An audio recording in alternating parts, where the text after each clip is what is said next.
Akhirnya hacker Bjorka yang sempat viral membocorkan sejumlah data pemerintah dikabarkan telah tertangkap di Madiun, Jawa Timur. Kabar itu pun ditanggapi oleh pihak kepolisian. Kadif Humas Polri Irjen Dedi Prasetyo menyatakan bahwa pihaknya membenarkan ada giat penangkapan seseorang yang diduga sebagai dalang di balik Bjorka di Madiun, Jawa Timur.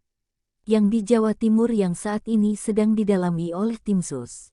Satu orang saja yang masih didalami, kata Dedi kepada wartawan, Kamis tanggal 15 September tahun 2022. Dedi menuturkan bahwa seseorang di Madiun itu kini tengah diperiksa tim sus gabungan bentukan Menko Polhukam Mahfud. Tim itu merupakan gabungan dari Kominfo, Polri, BSSN hingga BIN. Untuk yang di Madiun sedang didalami terkait menyangkut masalah yang bersangkutan. Semua tim masih bekerja, jelas Dedi. Lebih lanjut, Dedi mengaku pihaknya masih belum menyimpulkan apakah seseorang yang ditangkap di Madiun itu merupakan Bjorka.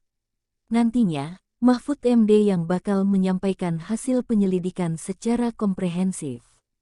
Belum disimpulkan Bjorka seperti itu. Karena masih didalami tim sus, saya tidak berkompeten menjelaskan sebelum tim sus nanti telah selesai bekerja, pungkasnya. Aksi Bjorka membocorkan data pribadi sejumlah pejabat negara kabarnya ditangkap di Madiun. Menteri Koordinator Bidang Politik Hukum dan Keamanan Mahfud mengatakan identitas M. Hal tersebut disampaikannya saat konferensi pers di kantor Kemenko Polhukam Rakarta Pusat pada Rabu tanggal 14 September tahun 2022. Kita terus menyelidiki, karena sampai sekarang ini memang gambaran-gambaran pelakunya sudah teridentifikasi dengan baik oleh BIN dan Polri, tetapi belum bisa diumumkan. Gambaran-gambaran siapa dan di mananya itu kita sudah punya alat untuk melacak itu semua, kata Mahfud. Mahfud mengatakan motif dari perbuatan Bjorka tersebut diketahui beragam. Motif yang telah teridentifikasi tersebut diantaranya politik, ekonomi, jual-beli, dan sebagainya. Aksi Bjorka membocorkan data pribadi sejumlah pejabat negara kabarnya ditangkap di Madiun. Menurut prasangka baik dari pemerintah, Bjorka hanya ingin memberitahu bahwa pemerintah harus hati-hati. Bahkan kalau dari hasil kesimpulan tadi, apa yang disebut Bjorka ini sebenarnya tidak punya keahlian atau kemampuan membobol yang sungguh-sungguh, kata Mahfud.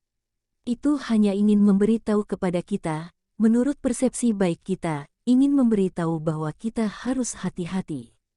Kita bisa dibobol dan sebagainya, tapi sampai saat ini tidak, sambung Mahfud. Mahfud mengumumkan pemerintah telah membentuk Satuan Tugas Satgas Perlindungan Data saat konferensi pers di kantor Kemenko Polhukam Jakarta Pusat pada Rabu tanggal 14 September tahun 2022. Selain itu, berdasarkan rapat koordinasi dengan Kepala BIN, Kapolri, Kepala BSSN, dan Menkominfo pada Rabu tanggal 14 September tahun 2022, Bjorka tidak memiliki keahlian membobol data yang sungguh-sungguh. Satgas tersebut diantaranya terdiri dari Polri, BIN, BSSN, dan Kementerian Kominfo. Mahfud menjelaskan dua alasan dibentuknya Satgas tersebut. Kita membuat Satgas untuk lebih berhati-hati karena dua hal. Pertama, peristiwa ini mengingatkan kita agar kita memang membangun sistem yang lebih canggih, kata Mahfud saat konferensi pers pada Rabu tanggal 14 September tahun 2022. Kedua, lanjut dia, dalam sebulan ke depan akan ada proses pengundangan Undang-Undang Perlindungan Data Pribadi yang sudah disahkan di DPR di tingkat 1 sehingga tinggal menunggu proses pengesahan di paripurna. Itu memang juga memuat arahan agar ada satu tim yang bekerja untuk keamanan cyber. Dan untuk masyarakat Indonesia yang data-data yang sifatnya rahasia, sampai sekarang belum ada, sampai detik ini, kata dia. Tapi kita akan menjadikan ini sebagai peluang, pengingat kepada kita semua agar kita sama-sama berhati-hati, sambung Mahfud.